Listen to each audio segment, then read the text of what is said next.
Hello, my name is Kelly and I am a student in Tech Millennium Mazatlan campus, and today I'm going to talk about the Cold War.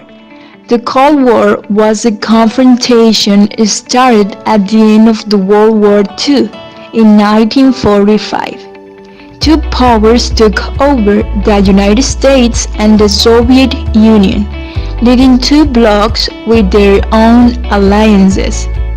The so-called capitalist is the Western Bloc and communist is the East Bloc. In communism, the community or society only owns the resources or the means of production.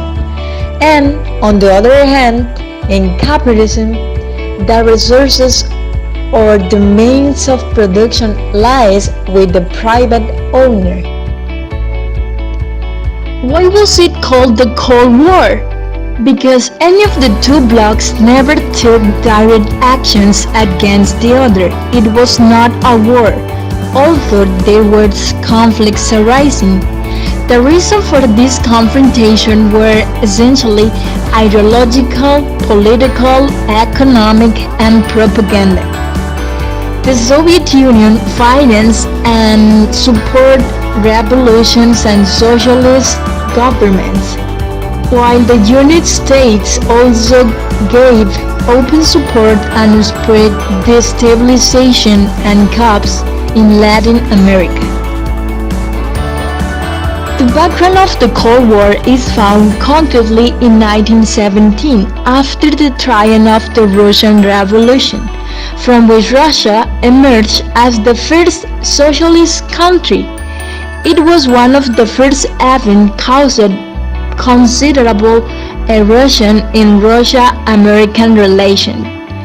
The Soviets argued that capitalism should be overthrown by force to be replaced by a communist system.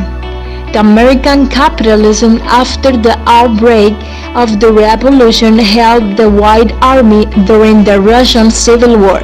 Finally, the Red Army troops led by Trotsky took the victory. So we move back to 1945. After the end of the Second World War, the Soviet Union and the United States has been allies to stop Hitler's plan. Before the end of the war, they meet in Yalta. Joseph Stalin, Winston Churchill, and Franklin Delano Roosevelt as heads of the government of the USSR, the United Kingdom, and the United States. The Conference of Yalta had continuation with the Conference of Potsdam, already with Germany totally surrounded and Hitler dead.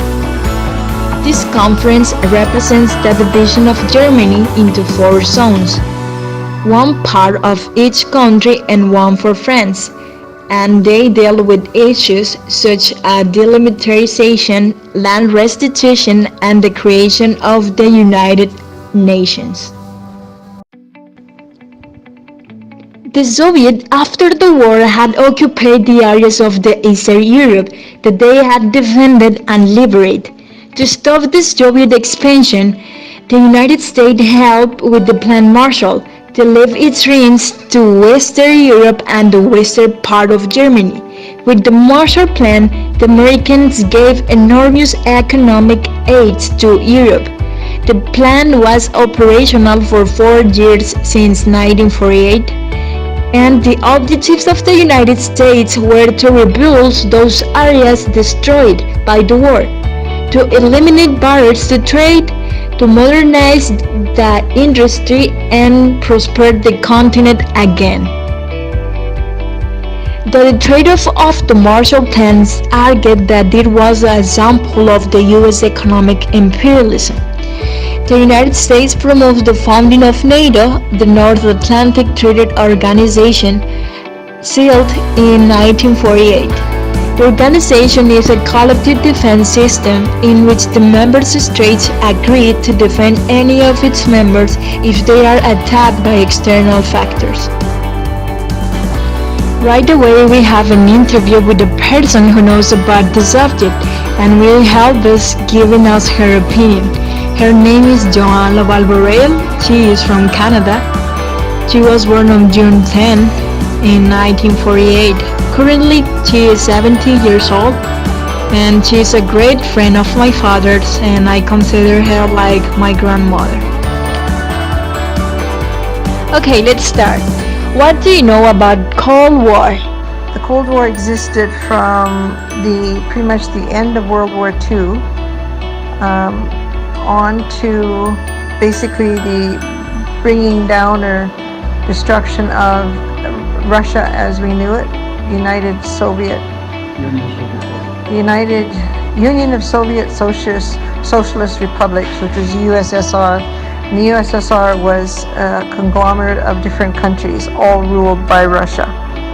The Cold War they called it the Cold War because it was all talk and no actual war.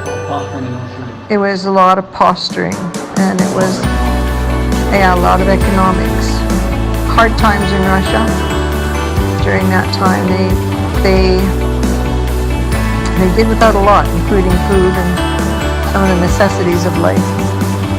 What countries were the world leaders during this period? The world leaders were the Russian leader, and that was Khrushchev,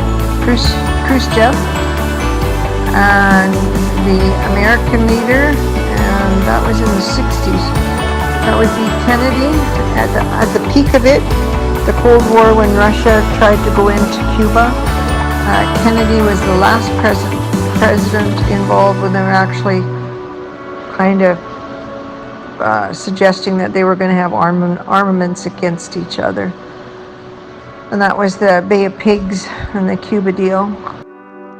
Why did countries who were allies during the wars become enemies afterwards? During the war, everybody Hitler invaded pretty much was lined up with the Allies. In other words, mostly Britain, United States, Canada. French were out of it very quickly. But when the war ended, they had to do some negotiating.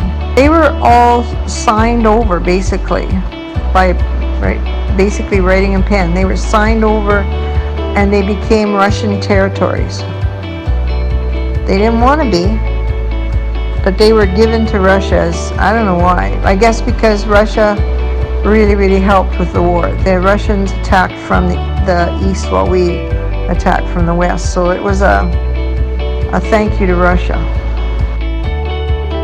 Where did the Cold War take place? The Cold War took place mostly all over the world.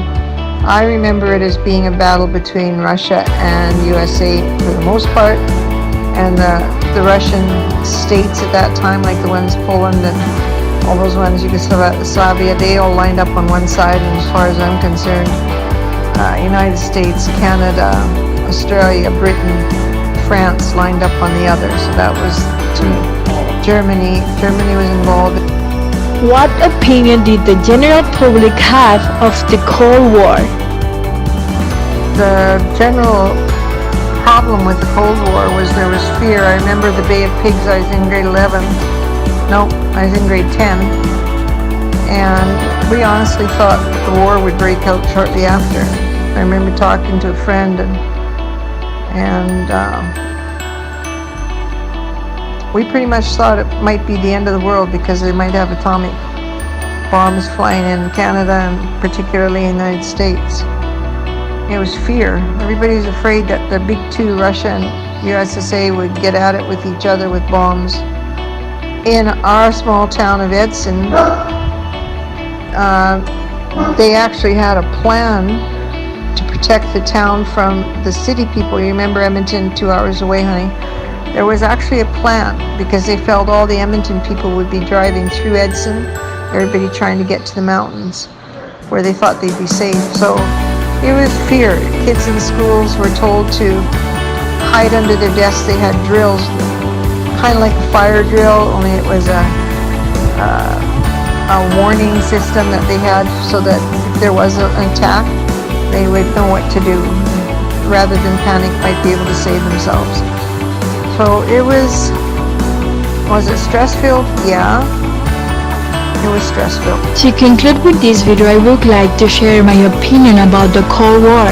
Okay, it wasn't an armament war, it was a political, economic, and cultural war. This war was the separation of two opposite ideologies, capitalist and communist. In socialist economy, the production and distribution are owned by the community or by the government that plans and controls the economy. On the other hand, in a communist society, there's no centralized government. So the Cold War allows us to observe how international systems change. And this war leaves us lessons that can be applied today.